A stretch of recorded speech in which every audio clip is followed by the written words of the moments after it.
E aí, galera, preparados para uma jornada épica? Hoje nós vamos mergulhar na incrível transformação do Flamengo, desde as suas origens de um time falido até se tornar essa verdadeira potência bilionária em 2024. Vamos analisar esse vídeo do canal Utopia, né? Tudo sobre as decisões estratégicas, os momentos decisivos que marcaram essa ascensão monumental. Não perca essa viagem pelo tempo e pela história, né, do nosso Mengão. Deixe o seu like, se inscreva aí no canal e ative o sininho para não perder nenhum detalhe, beleza? Assista e venha ver comigo como o Flamengo conquistou o topo da América do Sul. Então bora pro vídeo. Mais pobre é mais rico em apenas 12 anos. Esta é a trajetória do time que tinha a maior dívida do Brasil e hoje vale mais do que o time do São Paulo e o time do Corinthians juntos. Campeão de todos os campeonatos. Você reparou aí?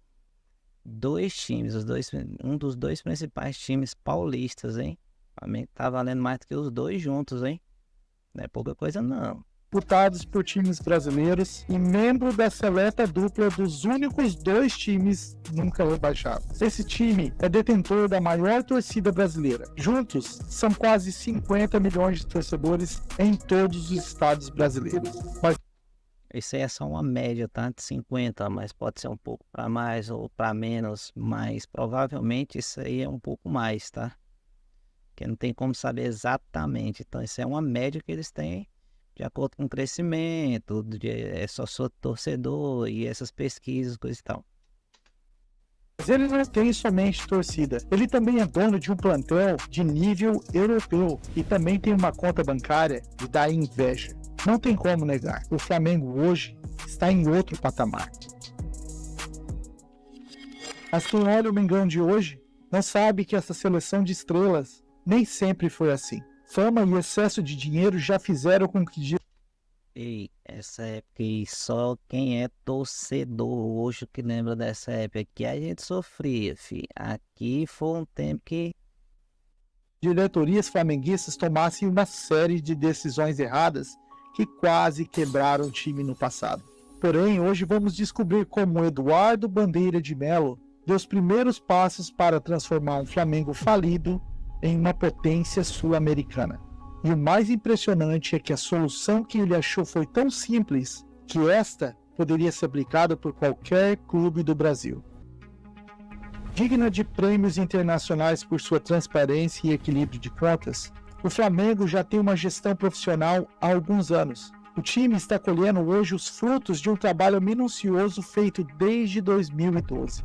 Buscando sempre manter as contas em dia e criar novas formas de arrecadar dinheiro para o clube, as recentes diretorias se destacaram principalmente por o sucesso em transformar seus torcedores em fiéis contribuintes para o sucesso financeiro do Mengão. O programa de sócio-torcedor, junto com a bilheteria dos jogos, adiciona milhões aos cofres do Flamengo todos os anos. Devido ao trabalho profissional contínuo, o Flamengo é hoje a marca mais valiosa do futebol brasileiro. Disparado. Ao todo, o rubro-negro tem quase 2 bilhões de reais no patrimônio. Isso é mais que o São Paulo e o Corinthians juntos. Durante um período da minha vida, eu morei alguns anos no Nordeste brasileiro. Pelo menos no meu círculo de amizades, 90% das pessoas eram flamenguistas. Ei, aqui, vocês já pararam para reparar uma coisa aqui? Se você for em todos os estados do Brasil e tiver jogo do Flamengo, a torcida maior, se você deixar, é a do Flamengo.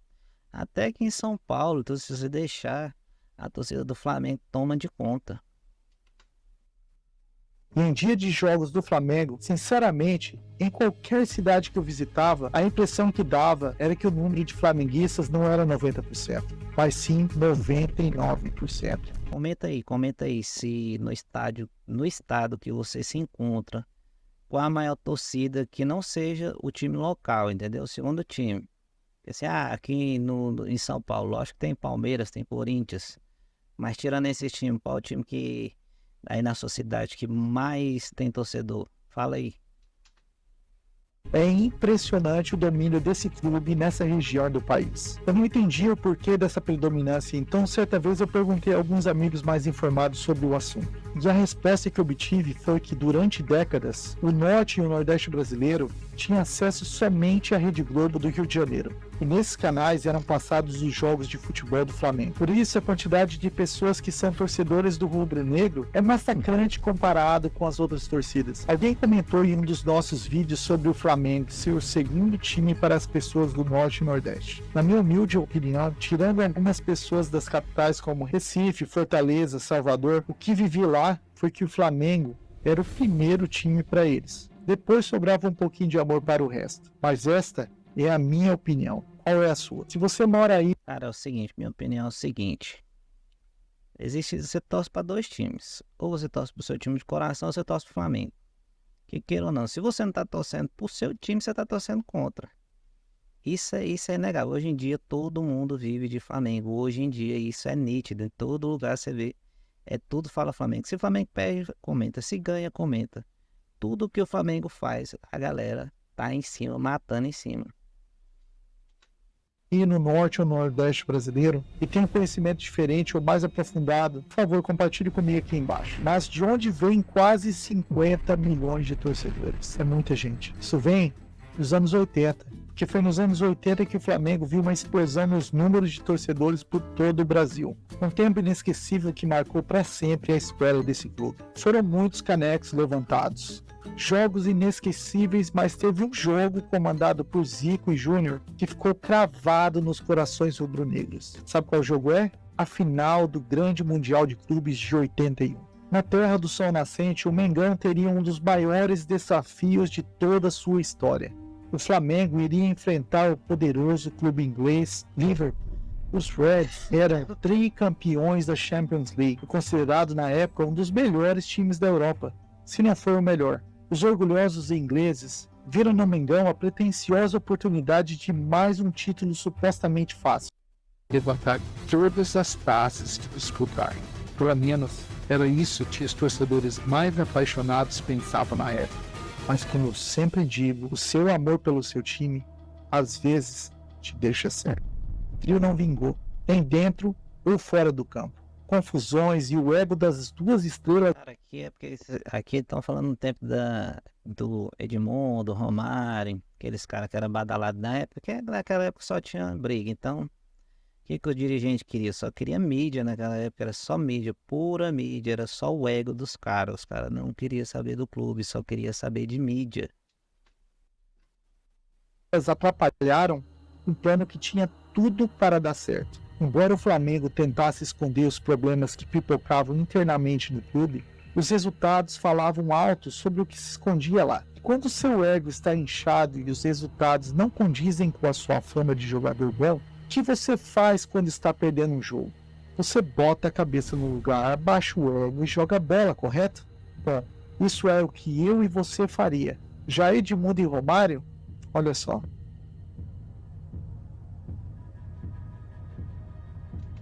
Ei, aqui o pau quebrava, viu? Aqui a chibata comia sem dó, filho. Não tinha medo, não.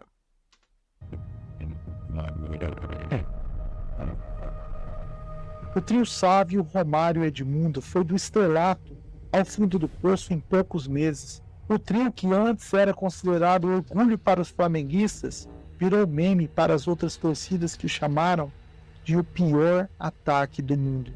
Mas este meme era o menor dos problemas. Não, cara, nem não era o pior ataque, não. Os caras eram bons, pô. Você tá falando de Romário.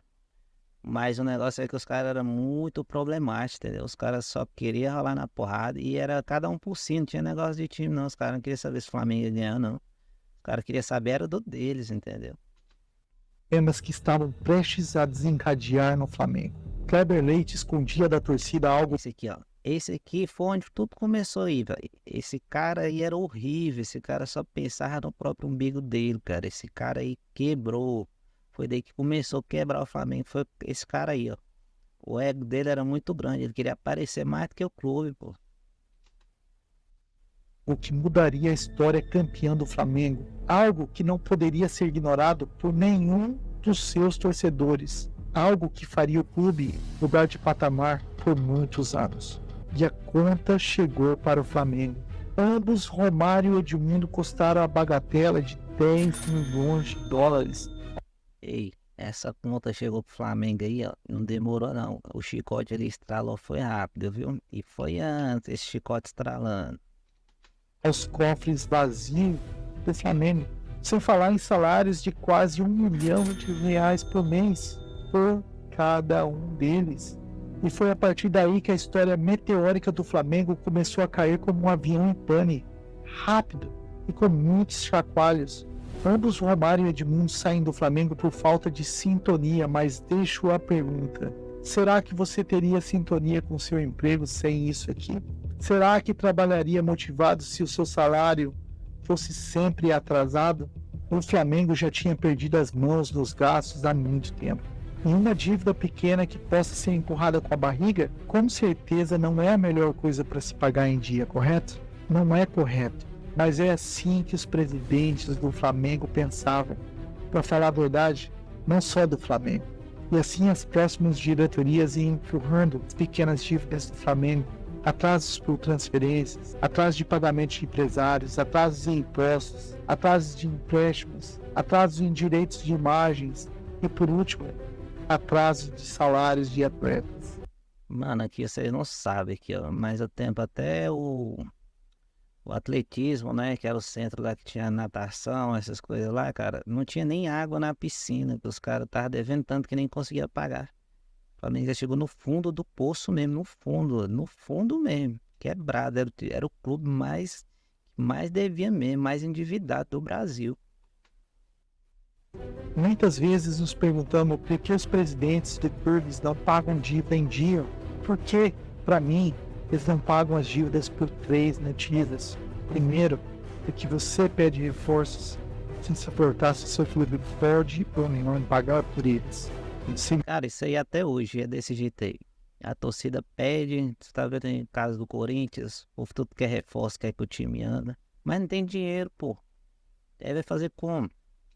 Segunda notícia, para continuar no poder, eles precisam te fazer feliz, saciando seus pedidos por jogadores cada vez mais badalados, cada vez mais caros. E o terceiro e último motivo, porque não há consequências se eles quebrarem o seu clube, até porque a culpa também é sua por pedir reforços que seu clube não tem condições de pagar. Vou falar uma coisa aqui. Quarto, isso aí é pura safadeza dos presidentes, diretoria. É só safadeza deles, cara. Você é torcedor, não, lógico que sou torcedor. Você quer o quê? Você quer o time bom, pô. Você vai ficar jogando com pé duro, pé de rato. Pô, tanto cara bom aí, tá certo, não precisa gastar milhões não, tem muito cara bom, mas se não tiver dinheiro, estrutura pra ir atrás, como é que vai fazer? Vai ficar sofrendo aí, milhando aí, quantos anos a gente ficou sofrendo aí com aqueles pé de rato lá, aquele date, uns caras pé duro daquele lá, Deus me livre, você tá doido. E assim os presidentes do Flamengo foram saciando os pedidos da torcida, trazendo jogadores cada vez mais caros, mas o preço disto era deixar de pagar dívidas todos os meses. E quando você tem muitas dívidas não pagas, ao longo dos anos elas acumulam juros e chega um ponto que essa bomba estoura. Não adianta trazer Romário, Edmundo, Adriano Imperador, Ronaldinho, Wagner Love, se o seu time não pode pagar por eles. Não adianta trazer grandes nomes e levar o seu time à falência. Adianta isso? Adianta você, torcedor, bater a mão no peito e dizer que aqui é Flamengo, se seu time falir e deixar de... Eita, a entrevista do Ronaldinho Gaúcho, né, que como é que trabalha de graça, né? Não recebe, pô. O cara foi embora, pô. Ah, não recebe, vai fazer o quê? Vai trabalhar de graça? Tem que receber, pô. Existir por falta de dinheiro. O que acontece a um time quando ele pega a fama de caloteiro? Fala aí, ah, mas os caras recebem milhões. Beleza, tem milhões na conta. Agora fala pra mim, se é você no lugar dos caras, você tem que receber. Você vai trabalhar de que jeito? Você trabalha no primeiro dia. Aí o cara te promete, vai te pagar e não te paga. E aí, as suas contas também começam a chegar, pô. Você ganha milhões, mas você gasta milhões também por mês. Ele não consegue comprar nada a prazo. Não consegue convencer nenhum jogador bom para jogar nele. E tem mais, paga centenas de milhões em juros por responsabilidade de dirigentes passados. Conhece algum time assim? Se não conhece, dá uma olhada no nosso portfólio de vídeo.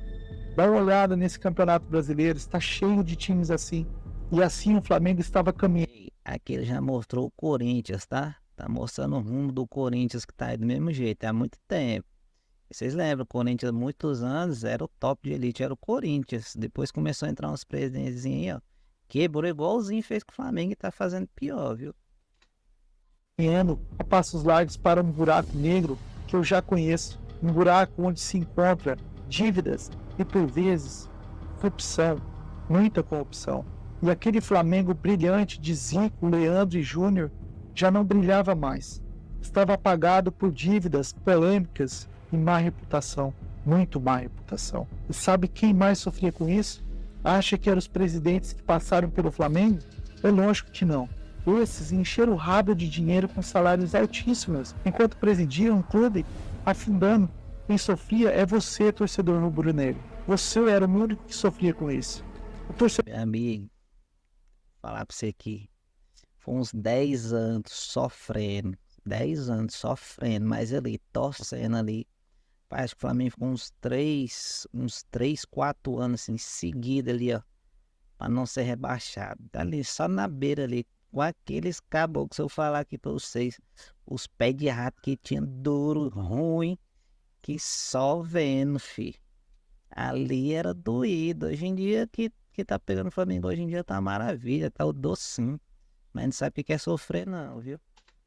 Torcedor que vai ao estádio debaixo de chuva, esse sofria. Torcedor que paga parte do seu suado salário e vai ao estádio somente para assistir uma partida do Mengão, esse sofria. Quem sofre com a má gestão do clube é a Dona Maria, o seu José, direto da sua casa, assistindo seu time favorito desaparecendo na frente dos olhos deles, não por causa do mau futebol, mas por conta da irresponsabilidade dos seus dirigentes. Dona Maria, seu José e você são os únicos que sofrem as consequências dessa falta de respeito pelo Flamengo ou por qualquer time de futebol. Graças às ações dos dirigentes do passado, ou faltas delas, em 2012, o Flamengo alcançou o fim do poço. Foi o título que nenhum time gostaria de ganhar.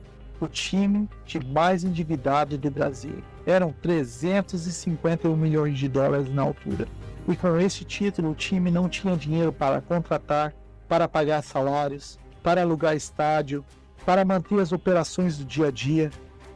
E ali naquela época, eles não tinham nenhuma fonte de renda, a não ser coisa de emissora, bilheteria, essas coisas bem supérfluas que tem, que é o básico, né, de hoje em dia. Estava prestes a se tornar mais um dos muitos times de divisões inferiores, endividados até o pescoço e à beira de fecharem as portas. Mas ainda não era a hora de fechar as portas ou cair de divisão. Acho que as orações de quase 50 milhões de torcedores ecoaram como poucas vezes o céu ouviu. Era a hora de um milagre. Ei, isso aí foi na base do milagre mesmo, viu? Foi na base da reza, porque o Flamengo não ter caído naqueles anos ali foi um milagre mesmo, viu? Foi milagre. Milagre acontecer no Rio de Janeiro. Era a hora de entrar alguém que realmente se importava com o time do Flamengo. Alguém que faria o necessário para trazer esse time de novo à glória que merecia. Nem que isso significasse por anos no jejum de títulos, gols e especialmente contratações. Esse milagre tinha o nome e veio depois de ganhar uma eleição para presidente do Flamengo. O nome do seu milagre, torcedor rubro-negro, era Eduardo Bandeira de Melo, o homem que tirou o seu time do Flamengo da lama. E esse cara aí, velho, tem que fazer uma estátua. Tem que fazer umas 300 estátuas desse cara aí. Tem Gabigol, esse cara faz tatuagem, mas tem que fazer desse cara aí, ó. Esse cara aí foi um milagre até hoje, cara. Eu sou doido pra esse cara voltar a ser o presidente do Flamengo, mas ele não quer que tá envolvido com política agora, né? Mas graças a Deus, os tempos que ele ficou, aquele tempo das duas passagens dele no Flamengo, cara, foi essencial pra gente estar o que o Flamengo é hoje, graças a esse cara. Esse cara é foda, esse cara é foda. O presidente Eduardo era exatamente o que o Flamengo precisava. Na verdade, era o que todos os clubes do Brasil precisavam. Mas só existia um Eduardo Bandeira de Melo. E esse pertencia definitivamente ao Flamengo. Sócio do rubro-negro há 38 anos. Durante a campanha para... Eu lembro desse cara até hoje, coisa que ele falou.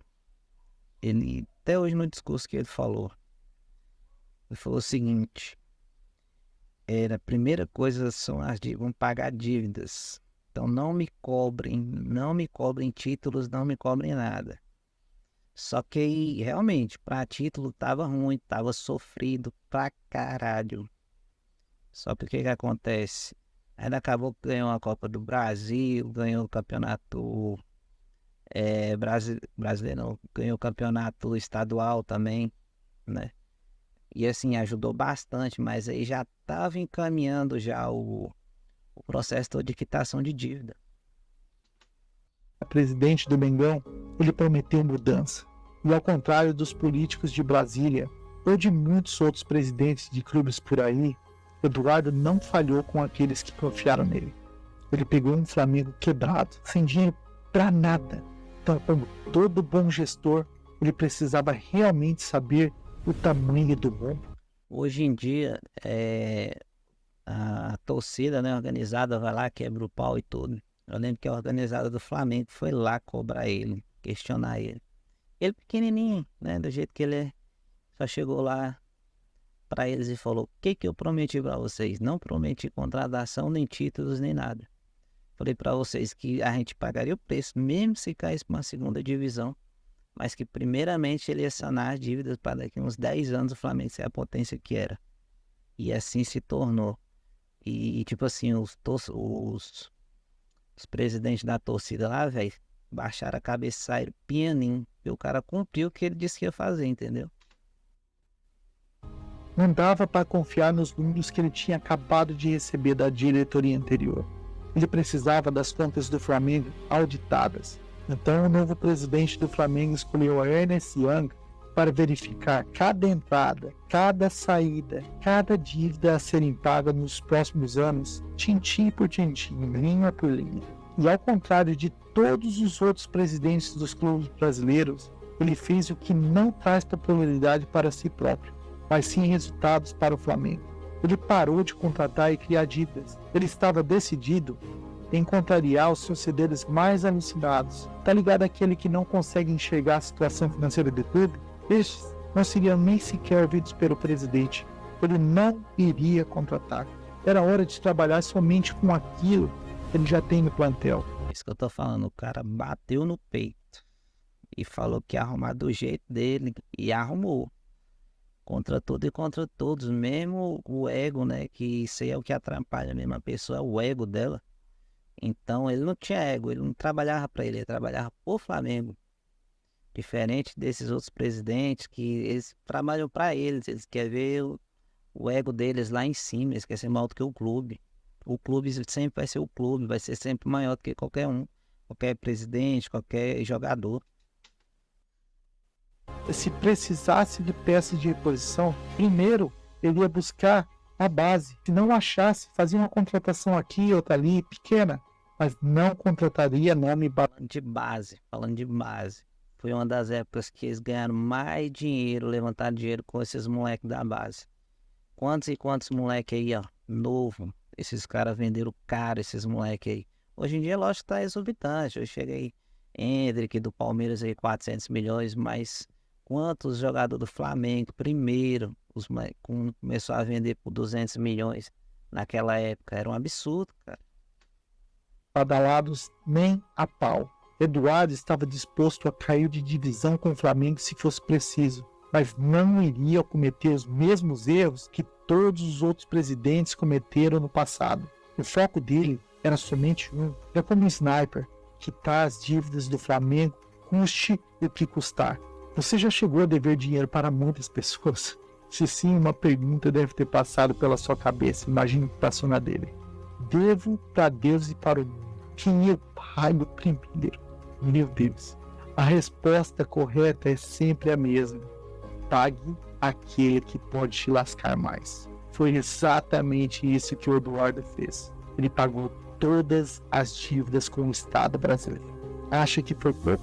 O valor total do débito era de 40 milhões de reais. Naquela época era muito dinheiro. Agora sim, depois de pagar aquilo, ele podia respirar um pouco e pensar como arrecadar mais para pagar mais contas atrasadas. Ele acordava e dormia pensando em formas de pagar as dívidas. Como eu queria um presidente assim. Mas para qualquer lugar que ele olhasse, tudo estava maximizado. Não tinha mais como criar dinheiro. Se ele aumentasse os ingressos das partidas, o povo deixava de ir aos jogos. Os patrocínios já estavam no seu máximo. Os direitos de imagem do clube já estavam negociados e pagos. Vender mais camisas não estava no controle dele, a não ser, é claro, que ele trouxesse jogadores de renome. Mas isso, como eu já falei, estava totalmente fora de cogitação. Então a pergunta que parava na cabeça dele era sempre o que ele poderia fazer para ajudar o time de quase 50 milhões de torcedores. Bem, a resposta ele encontrou na pergunta que ele próprio fez. O que ele poderia fazer para ajudar o time de quase 50 milhões de torcedores. Imagine que você tem um país em... Cara, se eu não me engano, naquela época já era estipulado em torno de uns 30, 40 milhões de torcedores, se eu não estiver enganado, tá? Nessa época.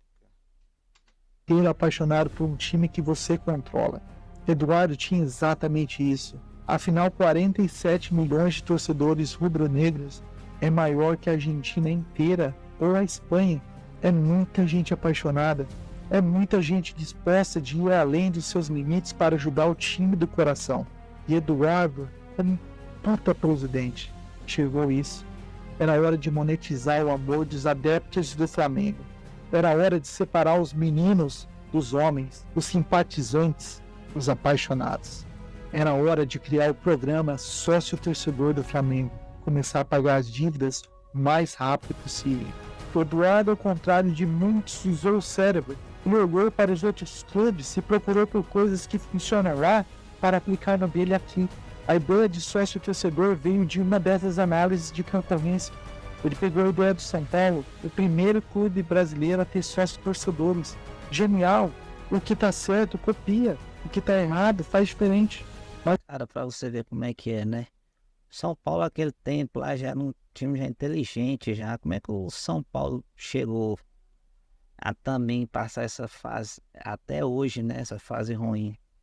Gestão, mesma coisa. Os caras que entram por dentro do clube todinho. Mas as coisas não correram tão facilmente como se pensa. Quando todo começo de algo que vale a pena, não foi tão fácil. O Flamengo conseguiu apenas 1,4 milhão no programa. Muitos criticaram, porém, ao meu ver, isso foi um sucesso total, porque arrecadar é sempre melhor do que gastar, na verdade. Porém, muitos presidentes não pensam assim. Aos poucos, o Flamengo foi tornando o programa mais vantajoso aos seus adeptos. O clube começou a arrecadar cada vez mais com esse programa. Alguns anos mais tarde, essa jogada de Messi traz aos cofres do Flamengo quase 100 milhões de reais por ano. Eduardo Bandeira de Mello mostrou a muito. Repararam a inteligência do cara? O cara de 1.400.000 de início conseguiu com esse programa ir para 100 milhões de arrecadação. Será que o cara é inteligente, velho? Eduardo foi presidente do Flamengo por 2 mandatos, de 2013 a 2018. Foram 6 anos pagando dívidas, 6 anos sendo criticados por não trazer nomes de expressão para um time tão grande como o Flamengo. Porém, sem essa receita, sem essa dieta, o clube não estaria na posição que está hoje. E vou te dizer algo, jogadores hoje preferem jogar por menos para o Flamengo e para o Palmeiras. Eu tenho amigos jogadores, o meu relato é sempre a mesma coisa, eles preferem jogar por menos para um clube que sempre paga o dia do que por mais para aquele que não vai receber. Isso está acontecendo hoje em dia com o Flamengo e com o Palmeiras, eles conseguem melhores jogadores pagando menos, porque pagam um dia, porque pagam suas cotas. Só tem vantagem em você pagar as suas contas em dia. E, na verdade, esse negócio de pagar jogador mais barato aí, eu tô meio contra isso aí, porque o Flamengo tá pagando e paga caro, viu? Não paga baratinho nos jogadores, não. E o saláriozinho dos caras também, né? Qualquer mixariazinha igual antigamente era 600 mil, 400 mil, não. Agora já é coisa de milhão, pai. Fico por aqui, deixo um enorme abraço pra vocês. Comentem aí, deixa seu like, se inscreve no canal aí, ajuda a gente a estar crescendo aí para trazer novos conteúdos para vocês. Eu fico por aqui, um forte abraço, tchau, tchau.